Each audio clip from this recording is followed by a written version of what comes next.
De hecho, ¿cómo puedo yo estar mal con alguien con quien ni siquiera he tenido trato? ¿Cómo puedo yo estar mal con Dios si ni siquiera he hablado con Él? Nunca he tenido una comunión con Él. ¿Cómo voy a estar desde ya, mal con Él? Eso fue lo que yo pensé hace mucho tiempo y llegó alguien, unos amigos me explicaron un poco la situación. Hay una escritura que está acá, en Romanos capítulo número 5, versículo número 12.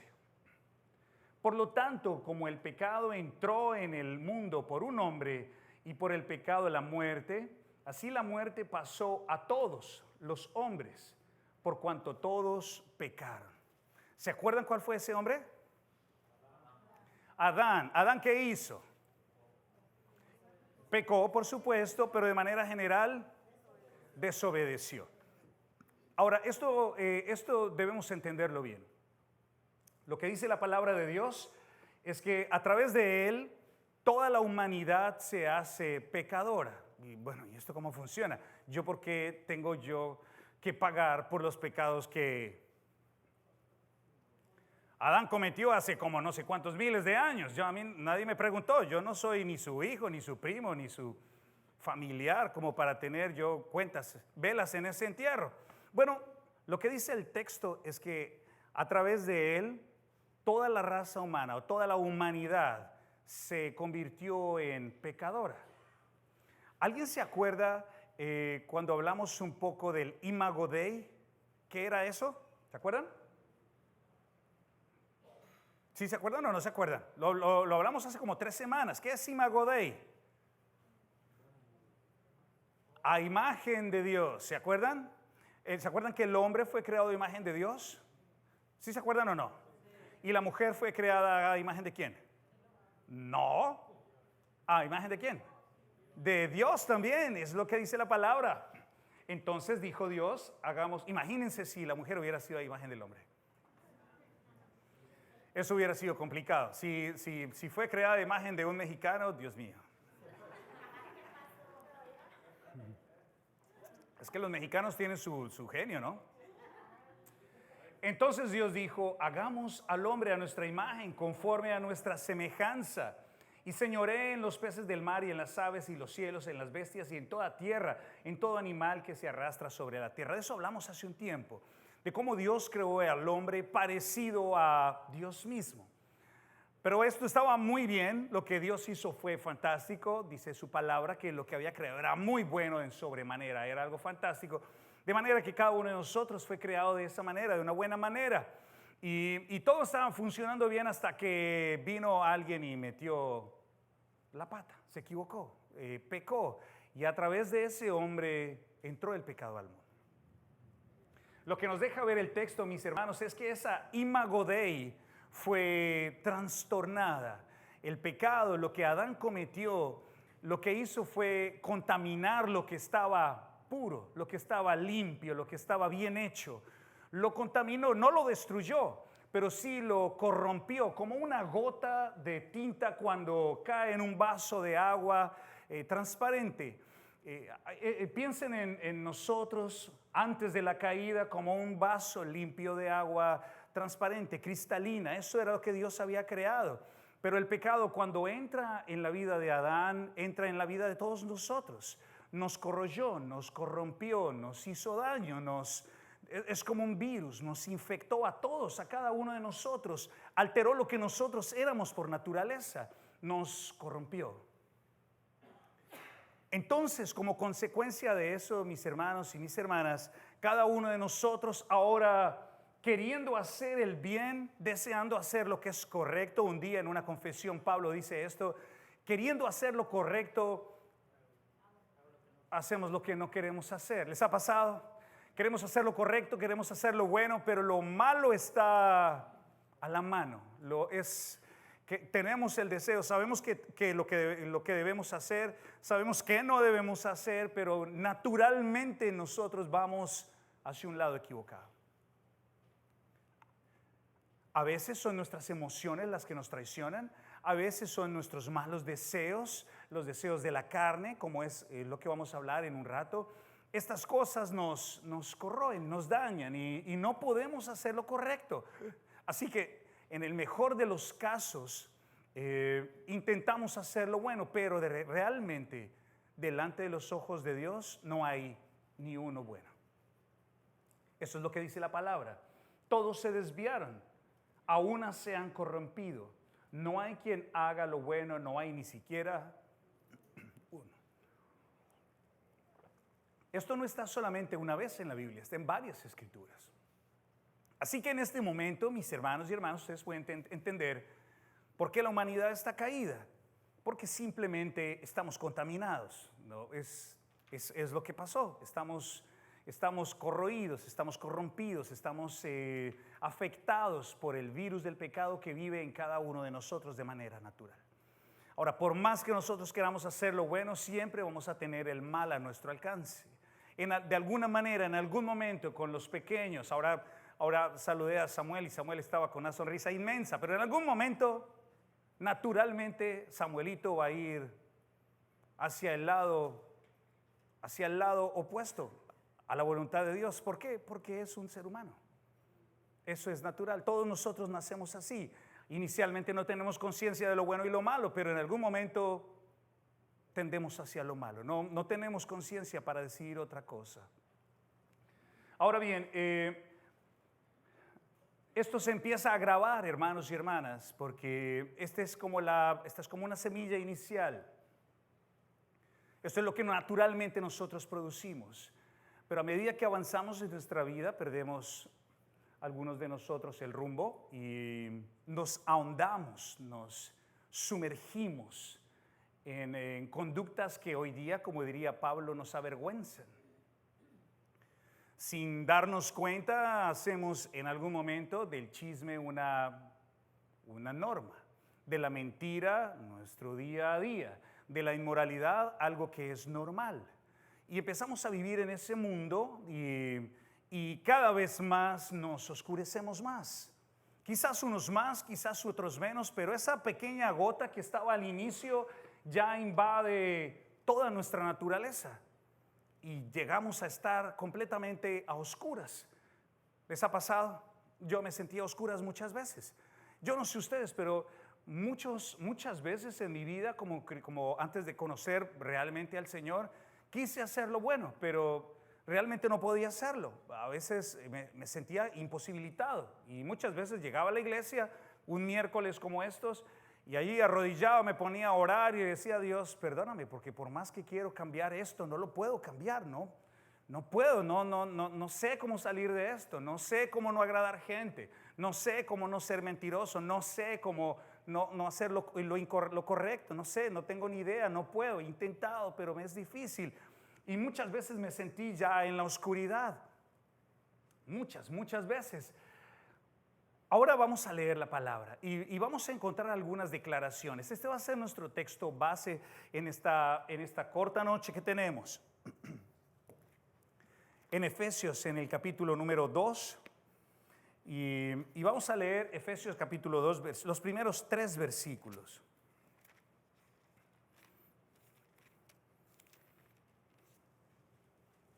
Y quiero que se fijen aquí, mis hermanos y hermanas, cuáles son las afirmaciones que hay acá.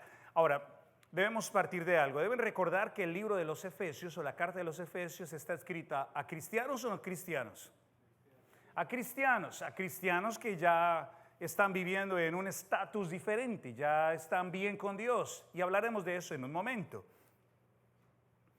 Dice la palabra del Señor en Efesios, en el capítulo 2, en el versículo 1 al 3. A ver, ¿quién lo puede leer para todos nosotros?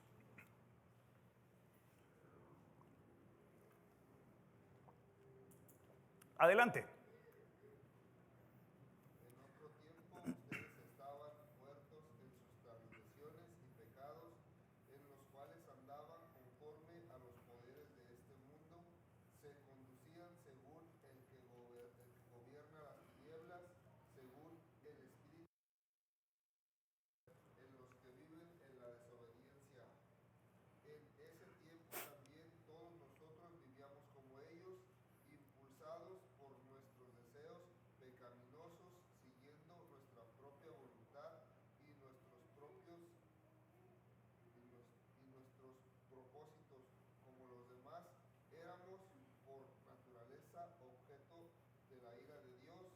Hasta allí.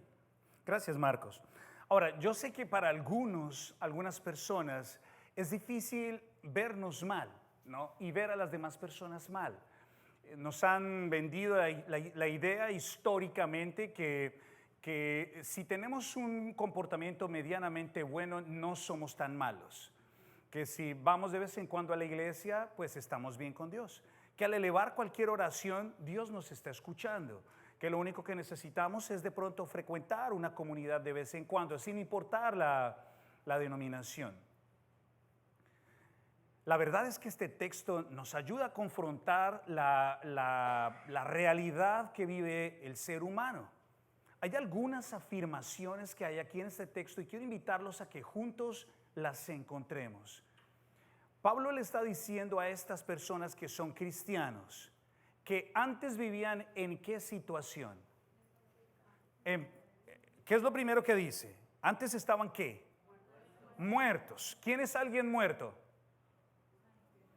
Alguien que no tiene vida, alguien que está deceso, está muerto, no hay nada en él porque no hay vida. Y él les dice, ¿antes de qué? Antes de tener la vida, que es antes de conocer a Cristo, ustedes estaban muertos. ¿En qué estaban muertos? En sus delitos y pecados. No voy a repetir todo lo que nuestro hermano Nelson predicó hace unas semanas, pero ese era el estado natural del cristiano antes. Estaba mal con Dios, estaba muerto. Pero además dice un par de cosas. ¿Qué más dice? Versículo 2.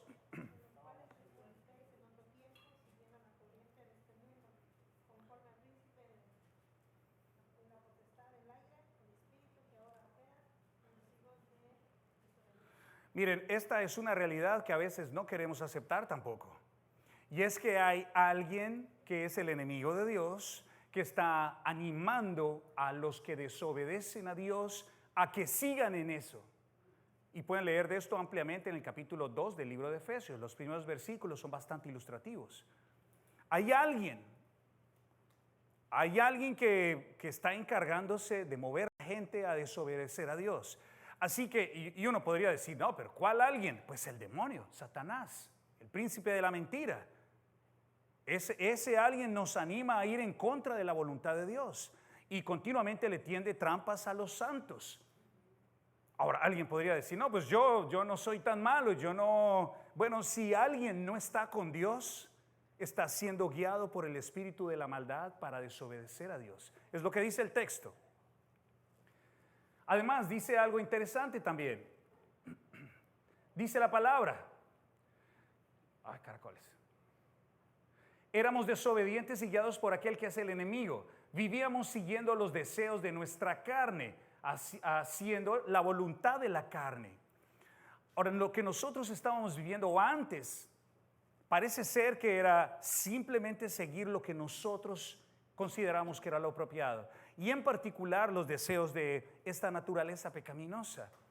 Y lo más duro de todo esto es que a pesar de que el mundo diga que está bien y que todos nos vamos para el cielo, lo que dice el texto es que las personas que no están con Dios, que no siguen a Jesús nuestro Señor, son hijos de la ira.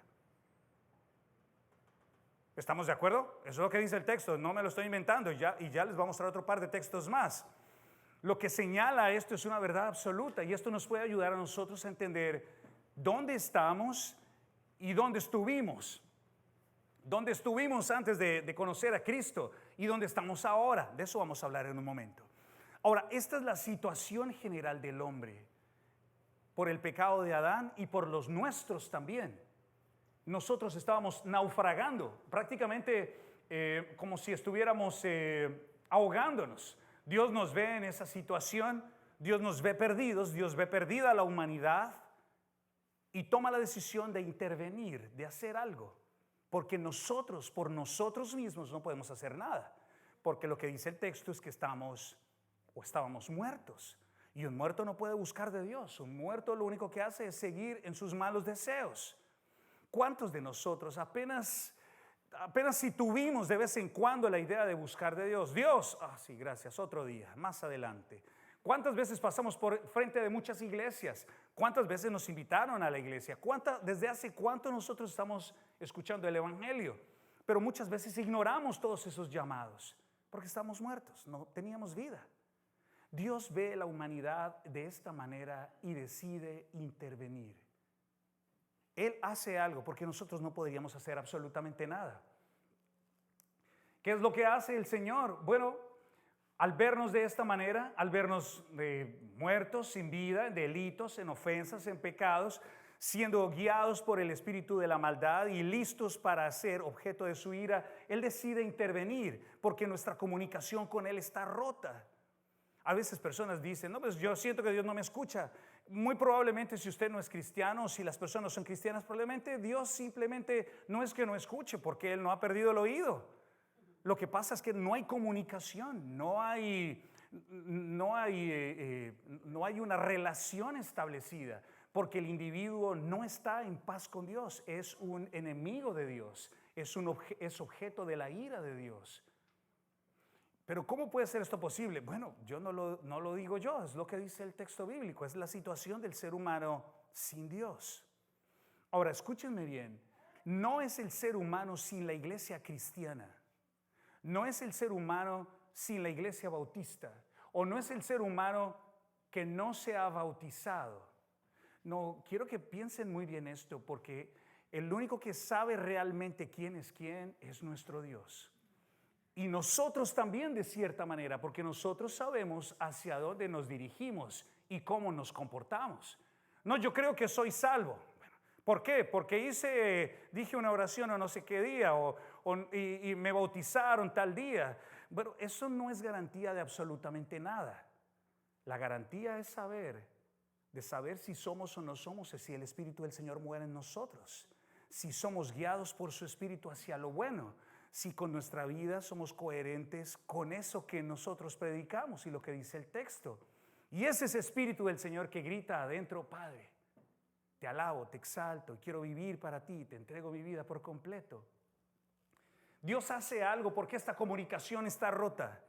No hay nada que nosotros podamos hacer, no hay nada que alguien pueda hacer para buscar a Dios.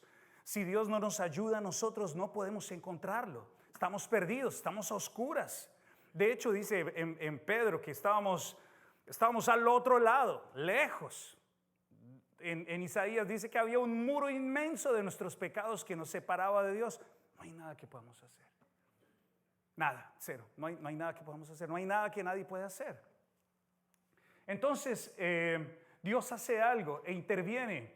Y estando perdidos, y escuchen esto porque esto es fantástico. Estando perdidos en un naufragio, estábamos ahogándonos. Estábamos desorientados. Estando en esa situación, Dios extiende su mano.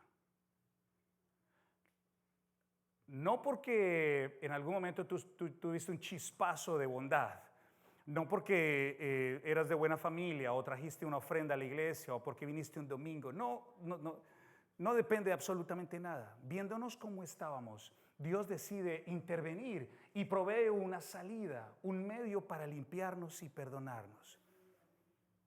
Él lo provee porque nosotros no lo podemos proveer. Alguien dice, bueno, lo único que yo podría hacer sería pedirle perdón a Dios.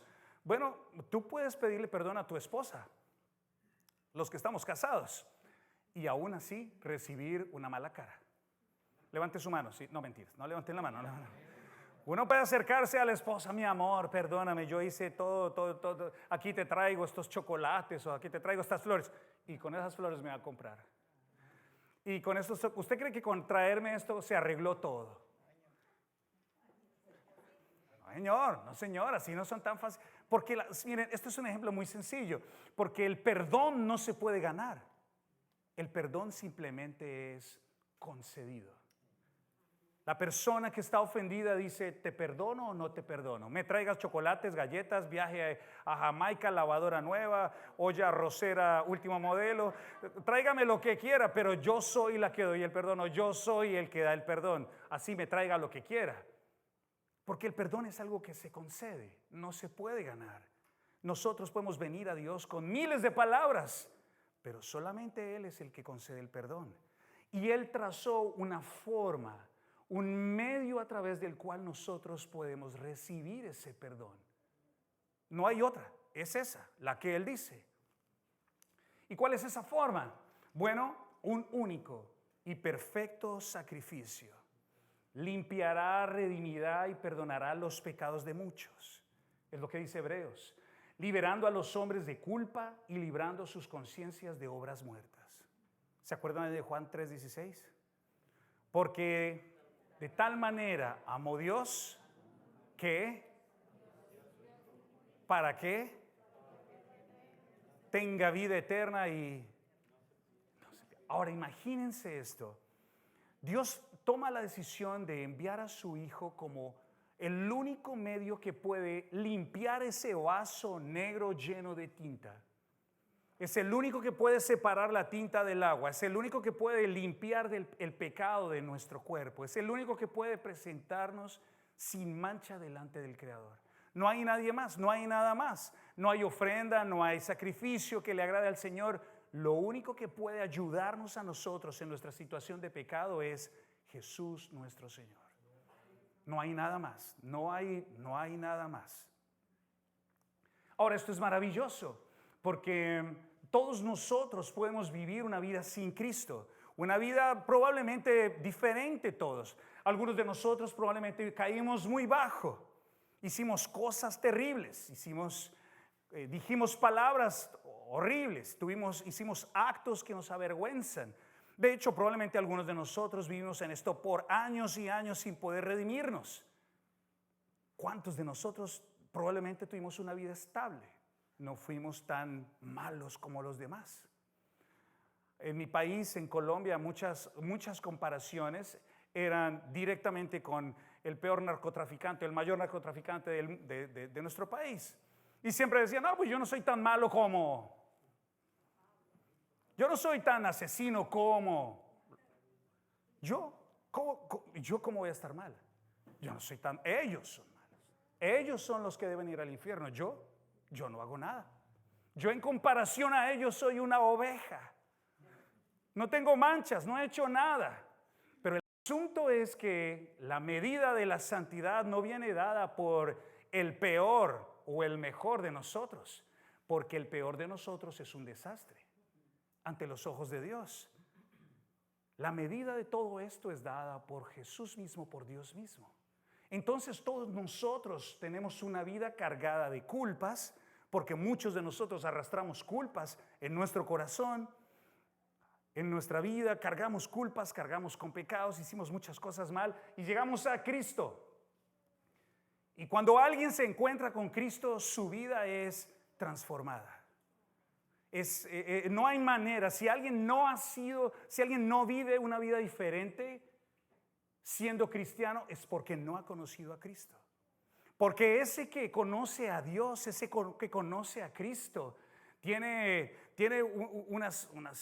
experimenta una transformación brutal, porque es el Espíritu de Dios el que viene a morar en él.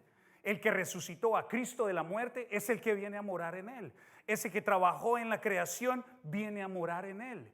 Ese que viene a morar en él es el que produce el amor, la paciencia, la paz, la bondad, la benignidad, todos esos frutos. Es imposible que alguien que conoce a Dios, alguien que se ha vuelto a Cristo, no tenga una vida diferente. No puede ser, no es contradictorio. Probablemente, mis hermanos, las personas tienen un entendimiento mental, pueden aceptar mentalmente, pensar mentalmente que sí, efectivamente hay un Dios, que sí, efectivamente Jesús es una figura histórica, pero eso es algo muy diferente a encontrarse con Cristo, arrepentirse de sus pecados y vivir una vida nueva. Son dos cosas diferentes. Por eso es tan importante que conozcamos el Evangelio, que conozcamos lo que Él ha hecho y que nos pongamos de rodillas y le clamemos a Dios para que aclare nuestros pensamientos y nos conceda tanto el arrepentimiento como su perdón y nos haga personas nuevas. Ahora bien, mis hermanos, miren esto. Ahora miren lo que pasa aquí en Efesios capítulo 2 y vamos al versículo 4. Y escuchen, esta es una de las palabras más increíbles que hay en toda la Biblia. Y es la primera. ¿Cuál es? Pero. Todo estaba mal. Todo estaba terrible. Estábamos esclavos del pecado. Estábamos en la oscuridad. Estábamos condenados a la destrucción. Hijos de la ira. Todo estaba mal. Pero, cuando dice pero, nos puede dar una luz de esperanza. Porque dice, pero Dios, que es rico en misericordia, por su gran amor con que nos amó, aun estando nosotros muertos en nuestros pecados, nos dio vida. Juntamente con Cristo, por gracia sois salvos. Y juntamente con Él nos resucitó. Ahora miren la secuencia de estas palabras aquí. Nos resucitó y juntamente con Él nos resucitó y asimismo nos hizo sentar en los lugares celestiales con Cristo Jesús. Para mostrar en los siglos venideros las abundantes riquezas de su gracia en su bondad para con nosotros en Cristo Jesús, porque por gracia sois salvos por medio de la fe. Y esto no de vosotros, pues es un don de Dios, no por obras para que nadie se gloríe, porque somos hechura suya, creados en Cristo Jesús para buenas obras, las cuales Dios preparó de antemano para que anduviésemos en ellas. Noten esto, mis hermanos, y después hablaremos a profundidad, pero noten esto. Miren lo que dice el texto. Bueno, ¿cómo somos salvos? ¿Qué hay que hacer? Nada. Y ya vamos a hablar de eso un poco. ¿Qué es gracia? Cuando dice el texto que por gracia sois salvos, ¿qué significa eso? Es un regalo. ¿Y qué hace uno con un regalo? O lo rechaza, lo acepta o lo rechaza. Es todo lo que tenemos. Dios nos da un regalo. Y ustedes han recibido un regalo. Y ese regalo es la salvación. Tienen un regalo. No les costó nada. A ninguno de nosotros nos costó nada. Está disponible para ustedes. Pero dice algo maravilloso acá. Versículo 8. Escuchen esto. Y juntamente con Él nos resucitó. ¿Cuándo va a ocurrir la resucitación? ¿Ya ocurrió? No ha ocurrido. Va a ocurrir. Pero no ha ocurrido. Lo que quiere decir es que Pablo está hablando de cuándo. Y dice también que nos sentó en los lugares celestiales. ¿Alguien está sentado en un lugar celestial ahora? ¿Cuándo va a ocurrir esto? Más adelante. Entonces piensen ahora, mis hermanos, que Dios en su palabra nos dice que cuando somos redimidos en Cristo, somos redimidos una vez y para siempre. Lo que quiere decir esto es que el Señor Jesús nos perdona nuestros pecados, pasados, presentes y futuros. Porque es lo que dice el texto, varias veces. Ahondaremos en esto un poco más adelante. Lo que quiere decir esto es que ahora, como dijeron los judaizantes, cada uno puede vivir como quiera y ya vamos a ir para el cielo, salvos siempre salvos y toda esta cantidad de cosas. Bueno, hay que leer esto con cuidado. Pero lo que dice el Señor Jesús, a través de su palabra, es que ya no hay más sacrificios, solamente hay uno. Y ese uno es el que hizo nuestro Señor Jesús. Y el que se ha encontrado con Cristo, es posible que vuelva a pecar, pero su conducta va a ir completamente diferente, va a luchar contra eso. Va a esforzarse, se va a cargar, le va a doler, va a sufrir con su pecado y va a volverse a Dios. No va a renunciar, va a esforzarse por vivir una vida diferente porque ahora es de Cristo y Dios está transformándolo. Miren, y les voy a mostrar brevemente un par de textos. Este es lo que acabamos de leer, pero luego dice aquí en Hebreos: pero ahora, en la consumación de los siglos, se presentó una vez y para siempre. Una vez y para siempre. Ese es Jesús, por el sacrificio de sí mismo para quitar de en medio el pecado. Eso en lo que teníamos problemas con Dios, el Señor Jesús lo quita. Y dice también aquí, pero, Tito 3:4, cuando se manifestó la bondad de Dios, nuestro Salvador, y su amor para con los hombres, Dios nos salvó. No por obras de justicia que nosotros hubiéramos hecho, sino por su misericordia, por el lavamiento de la regeneración y por la renovación en el Espíritu Santo. Y además dice esta última escritura aquí en Romanos: mas Dios muestra su amor para con nosotros en que aun siendo pecadores, Cristo Jesús murió por nosotros. Imagínense esto. Aun si nosotros no, y hay una discusión sobre esto, pero no la vamos a tener esta noche, la vamos a tener más adelante. Algunas personas dicen, pero ¿cuándo sucede eso? ¿Es la regeneración el fruto de que yo me arrepiento y me vuelvo a Dios? Es decir, ¿pasa después o pasa antes? Bueno, después hablaremos de cuándo pasa, pero lo importante es que pasa, que sucede, que Dios nos perdona, que Dios nos transforma, que Dios hace un milagro y nos da esa chispa de vida en nuestros corazones, cosa que no podemos entender. Ahora, mis hermanos, hay unas afirmaciones aquí y hay muchas más. Número uno, Dios por su gran amor y por su misericordia. El amor de Dios por sus fieles, por ustedes, hermanos y hermanas, es tan grande por nosotros. El amor de Dios por los que le temen, dice el Salmo 103, es tan grande como lo es el amor de un padre por su hijo. La misericordia del Señor extendida sobre nosotros es impresionante. Estando muertos nos dio vida, estando muertos nos resucitó, sin merecer nada. Imagínense, no es algo de merecimientos, es que Dios ha querido bendecirnos. Y usted, hermano y hermana, usted se tiene que sentir diferente, se tiene que sentir agradecido, porque usted es un receptor de la gracia divina. Dios lo ama, Dios la ama, está con usted. Y si Él no negó a su propio Hijo por nosotros, ¿qué nos va a negar? No nos va a negar nada, nos va a amar, nos va a cuidar, va a proveernos, nos va a proteger. Pero tenemos una responsabilidad y es de lo que vamos a ir hacia el final de nuestra charla en esta noche. La pregunta es, ¿qué debo hacer? Y la respuesta es nada. ¿Cómo así que no tengo que hacer nada? Nada, porque Dios ya lo hizo todo.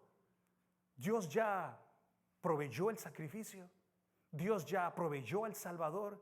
Dios ya resucitó al Salvador. Dios ya glorificó al Salvador. Dios ya envió evangelistas, pastores, maestros, apóstoles. Ya proveyó el texto bíblico. Ya nos proveyó a cada uno de nosotros una oportunidad para escuchar el evangelio. Entonces la pregunta correcta es, ¿cómo yo debo responder a esta gran bendición, a esta gran oportunidad? ¿Cómo usted como cristiano debe echar una mirada atrás y pensar, ¿cómo estaba yo antes y cómo estoy ahora? ¿Qué tenía antes y qué tengo ahora? ¿Cuál es la comunión que yo tenía con Dios antes y cuál es la comunión que yo tengo ahora? Para que no perdamos nunca de vista de dónde fuimos sacados, de dónde fuimos rescatados. La pregunta es entonces, ¿cómo responder? Y la respuesta es sencilla. Fe y arrepentimiento. Son las dos cosas. Esas son las respuestas que usted y yo tenemos que tener todos los días de nuestra vida. Algunos de nosotros mencionaron esto. Obediencia es la palabra apropiada para alguien que ya es cristiano. Pero miren esto, ¿qué significa tener fe? Fe, todo aquel que cree en Él no se pierda, mas tenga vida eterna. ¿Se acuerdan? Cree en el Señor Jesús y será salvo. Eso está en Hechos 16. Dios justifica al que tiene fe. Si confesares con tu boca que Jesús es el Señor y creyeres en tu corazón que Dios le levantó entre los muertos, serás salvo. Estas cosas se han escrito, escribe Juan el apóstol, para que creáis en que Jesús es el Cristo y creyendo tengan vida. Lo único que usted necesita hacer es creer en Jesús.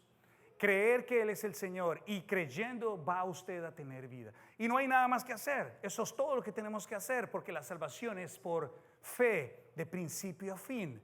No tenemos nada que hacer. Eso es todo lo que nos corresponde. Sin embargo, el arrepentimiento es una extensión natural de la fe. No es una condición ni tampoco una obra. Dios no nos perdona o no nos dio vida si nos arrepentíamos. Dios nos dio la vida antes incluso de arrepentirnos. Estamos muertos en nuestros pecados. Pero la consecuencia de saber esta gran verdad nos lleva al arrepentimiento. nos lleva a dejar esas cosas con las que probablemente luchamos. Nos lleva a presentar una lucha frontal a todos esos malos hábitos, esas malas disciplinas, esos malos hechos, esas malas palabras, porque es la extensión, no una obra. Arrepentirse significa alejarse del comportamiento que hoy día nos avergüenza, significa despojarse, abandonar lo viejo. De hecho, en Hechos 10, 17, 30, Pablo dice que Pablo le estaba predicando a estos griegos y les dice, ahora Dios está llamando a todo el mundo a que se arrepienta y se vuelva a Él. La fe y el arrepentimiento son dos cosas que muestran realmente cómo responder ante a la gran bendición de nuestro Dios. Esto de manera visual es simplemente que alguien cuando en algún momento está viviendo una vida sin Cristo, decide venir a sus pies, tiene ese momento de lucidez, ese chispazo divino, y Dios le concede la luz a sus ojos y se vuelve a Él con su mente porque entendió el Evangelio, con su corazón porque le pesa lo que ha hecho y con su voluntad porque se rinde a sus pies y dice, ahora mi vida va a ser completamente entregada a Dios. Jesús va a ser el Señor de mi vida. Yo voy a someter mi vida, mis deseos, mi carne, mi comportamiento, mis finanzas, todo lo que yo soy se lo voy a entregar a Él. Eso significa que Jesús sea mi Señor y mi Salvador. Es una entrega completa, no es solamente una frase. Ahora juntos, si nosotros nos entregamos de esa manera, hermanos, ustedes tienen la vida eterna. Porque en el momento mismo en que nosotros nos volvemos a Él, empezamos a disfrutar de la vida eterna. No debemos, y a veces hace unos días estaba pensando en esto, en una de las clases que estoy teniendo con los muchachos, con los hermanos, les decía, realmente nosotros no debemos orar por ser bendecidos, porque ya somos bendecidos. No debemos orar porque Dios nos dé la vida eterna, porque ya la tenemos. Dios mío, quiero orar porque tú me ames más. No se puede, porque ya Dios nos ama, nos quiere, nos cuida y nos provee. Dios ya nos dio todo, nos dio junto con su Hijo, ya hasta nos sentó en los lugares celestiales, ya tenemos todo. Es posible que en este mundo nosotros vayamos a enfrentar momentos difíciles, pero recuerden todo lo que Dios ha mostrado hasta este momento. Y si Dios ha estado con ustedes hasta este momento, Dios va a estar con ustedes hasta que peinen canas y lo reciban en los lugares celestiales.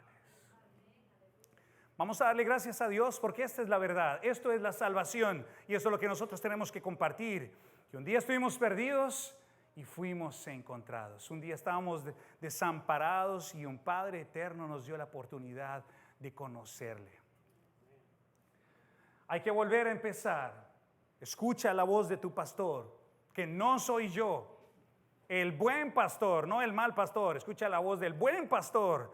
Si tú eres su oveja, escúchalo y síguelo, obedécelo, porque así como Él te llama, también reclama de ti que lo sigas. Buen Dios, te damos gracias porque nos salvaste de una vida oscura, Señor, porque un día estábamos extraviados. Dice tu palabra en Pedro que andábamos como ovejas, Dios mío, perdidos, sin rumbo, estábamos naufragando. Muchos de nosotros ni teníamos esperanza para nuestra vida, Señor.